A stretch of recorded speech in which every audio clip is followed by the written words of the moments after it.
সালাম দিবেন। আসসালামু আলাইকুম জুনায়েদ ভাই, কেমন আছেন? ওয়ালাইকুম সালাম ওয়া রাহমাতুল্লাহ। ভালো আছেন? ও ভাই আলহামদুলিল্লাহ ভালো আছেন। ভালো আছি। আলহামদুলিল্লাহ। তো কি অবস্থা রে? আলহামদুলিল্লাহ। আচ্ছা ভাই জুনায়েদ ভাই, জি। একটা কথা কইতাম। জি বলেন। আপনার প্রতিদিন খরচ কত ভাই? আমার প্রতিদিন তো ডেইলি অনেকে দেখলাম বা আমার 1 থেকে 200 টাকা ডেইলি হচ্ছে। সংসার কত? ডেইলি হচ্ছে। আপনার কত টাকা? এমনি তো ভাই আমার তো টুকটাক খরচ হয় প্রায় ডেইলি প্রতিদিনে খরচ 200 টাকা। ডেইলি 200 টাকা হয়, মাসে কত টাকা? মাসে তো ভাই অনেক টাকা, 6000 টাকা। 6000 টাকা আপনি মাসে পকেটে হচ্ছে হয়। আপনি লক্ষ্য করে একদিন দেখছেন, আপনি যদি ভিডিও করেন একটা মসজিদে ইমাম সাহেবের বেতন কত টাকা? না আসলে এটা লক্ষ্য করি না ভাই। লক্ষ্য করেন নাই? ইমাম সাহেবের বেতন সর্বোচ্চ 7 থেকে 8000 টাকা।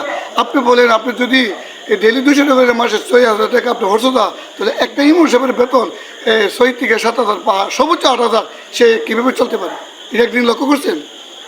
না ভাই আসলে কি জানেন, জি, আমরা বিভিন্ন কাজে থাকি তো, বিভিন্ন জায়গায় যাই।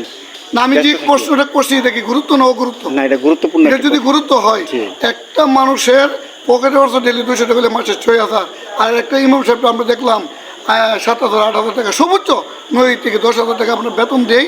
এরপর আমরা কত কথা বলি, ইমাম সাহেব আপনি গেলেন কই, ইমাম সাহেব আপনি থাকলেন না কেন, ইমাম সাহেব সেক্রেটারির কথা বলে, কিসের কথা বলে, কেন আপনি কি 7000 টাকা 8000 টাকা দেওয়া কি আপনি কি একজন ইমাম কিনে নিয়েছেন নাকি? এ কথা বলবেন না, এ কথা বলবেন না, সাবধান। একজন ইমাম হইল এলাকার নেতা, একজন নেতাকে আপনি সম্মান দিবেন। এরপরে সে একটা প্যারাবেট পড়িতে পারে না, সে একটা কিছু করতে পারে না।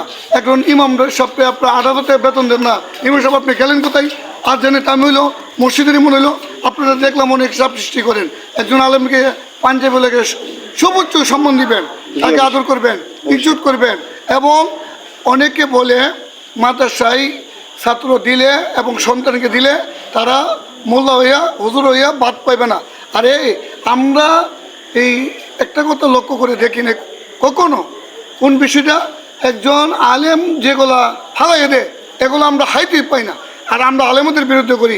আপনি জানে রাখবেন, আপনার যদি পকেটে অর্থ হয় ডেলি 200 টাকা হলে মাসে 6000 টাকা, তাহলে আপনার সংসার অর্থ হইতে পারে কত টাকা? আর একজন ইমাম সাহেবকে বেতন দিবেন সর্বোচ্চ 8000 টাকা, তাহলে সে কীভাবে চলে? এটা সর্বোচ্চ আপনারা শেয়ার করে দিবেন। এটা আমাদের এই ভাইয়ের ভিডিওয়ে আপনারা এই ভিডিও শেয়ার করে দিবেন এবং জোর তুলে দিবেন। এটা প্রত্যেকটি লোকের প্রচার হওয়া দরকার। একজন ইমাম সাহেবের সর্বোচ্চ 15 থেকে 20,000 টাকার তার দরকার, নাহলে সে কীভাবে চলবে? আর আপনি দেখেন, আপনি 30,000 40,000 টাকা আপনি ইনকাম করে যে টাকা আপনি খরচ করেন, এত বড় শান্তি আছে একজন ইমাম সাহেব।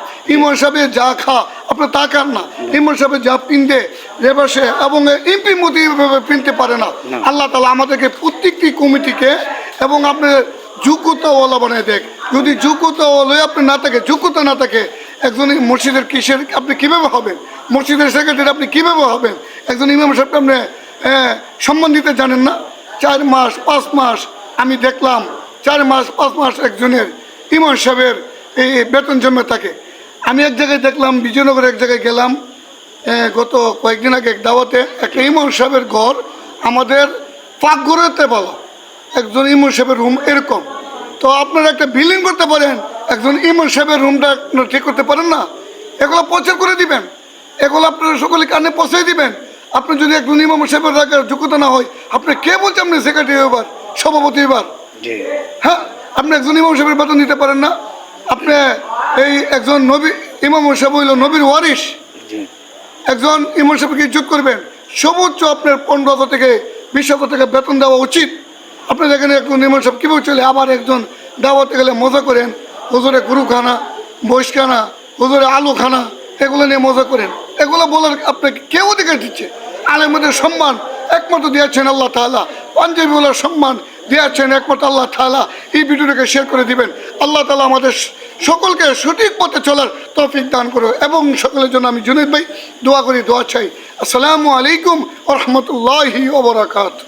ওয়ালাইকুম আসসালাম।